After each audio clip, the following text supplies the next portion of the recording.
Olá pessoal, bem-vindos ao This is Português. Meu nome é Matheus e hoje nós iremos continuar as nossas aulas sobre análise sintática, hoje analisando os termos integrantes da oração, os complementos verbais, o complemento nominal e o agente da passiva. Os complementos verbais, eles se subdividem em objeto direto e objeto indireto. Se o verbo for transitivo direto, haverá um complemento verbal do tipo objeto direto, e se for transitivo indireto, logicamente o objeto é indireto. Nós temos também os verbos que são bitransitivos, que haverá tanto um objeto direto quanto um objeto indireto. Comecemos então pelo objeto direto. O objeto direto é aquele sobre o qual uma ação recai. Por exemplo, Paloma escreveu uma carta. Nós temos o sujeito, Paloma, o verbo, escrever. Quem escreve, escreve alguma coisa. Logo, esse verbo é transitivo direto. Paloma escreveu o quê? Uma carta. Uma carta é o meu objeto direto, que é o meu complemento verbal para o verbo escrever. No entanto, nós temos alguns outros casos que são específicos, como neste caso. Comi do bolo. Quem come, come alguma coisa. É verbo transitivo direto. O que nós temos depois é um objeto direto. Mas alguém pode perguntar, mas e a preposição de? Nesse caso, a preposição de, que se contrai com o artigo ou, foi usada para dar um sentido diferente. Por exemplo, se eu digo comi o bolo, eu posso entender que eu comi todo o bolo. No entanto, se eu quero restringir que eu comi uma parte do bolo, eu posso usar a preposição.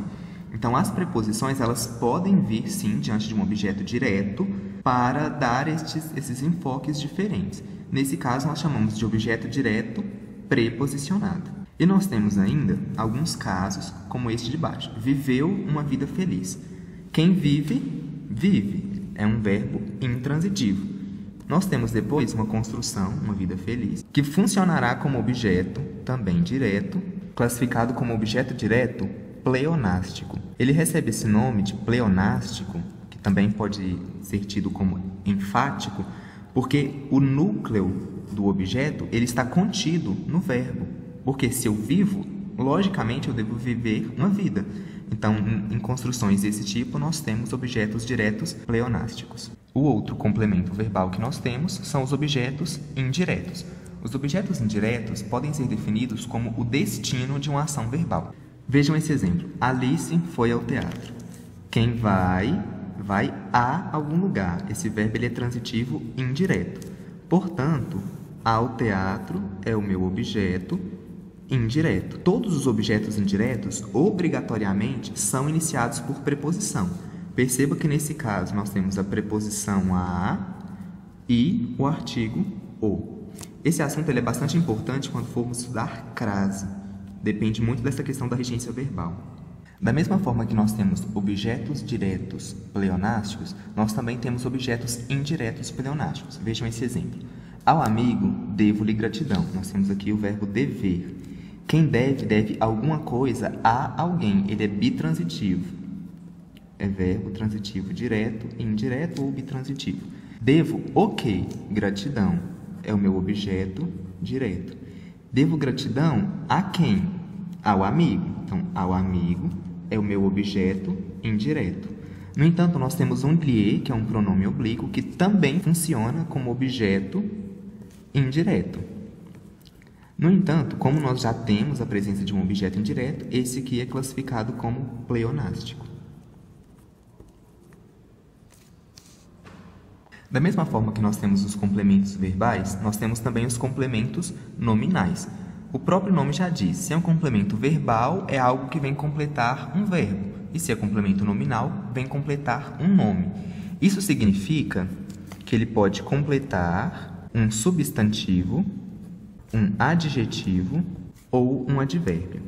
Em segundo lugar, nós precisamos entender que o complemento nominal, ele sempre será preposicionado, ou seja, sempre haverá uma preposição iniciando o meu complemento nominal. Em terceiro lugar, ele tem sempre uma natureza passiva.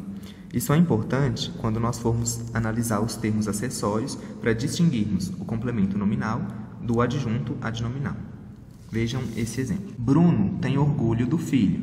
Nós temos aqui o verbo ter. Quem tem alguma coisa. Ele é um verbo Transitivo direto. Bruno tem o quê? Orgulho. É o meu objeto direto. Bruno tem orgulho de quem? Do filho. Percebam que esse do filho completa o sentido da palavra orgulho, que é um substantivo. Logo, esse do filho comporta como um complemento nominal. Percebam que ele é iniciado pela preposição de mais o artigo o. E, por fim, nós temos o agente da passiva, que encerra os termos integrantes. O agente da passiva é aquele que vai praticar uma ação quando nós temos voz passiva. Vejam esse exemplo. O livro foi vendido por mim. Nós temos aqui uma locução verbal, foi vendido. E quem foi vendido? O livro. Isso aqui é o meu sujeito. Percebam que ele recebe a ação de ser vendido. Então, ele é classificado como sujeito paciente. E quem fez a ação de vender? Eu, portanto, por mim. Logo, isso aqui é o meu agente da passiva. Ou seja, aquele que faz a ação, que pratica a ação quando nós temos voz passiva. Um detalhe importante sobre o agente da passiva é que ele sempre será iniciado por uma preposição. Nesse caso, a preposição por. Muito bem, essa foi a nossa aula de termos integrantes da oração. Não se esqueça de curtir o vídeo, se inscrever no canal, ativar o sininho de notificações e compartilhar com seus amigos. Até mais!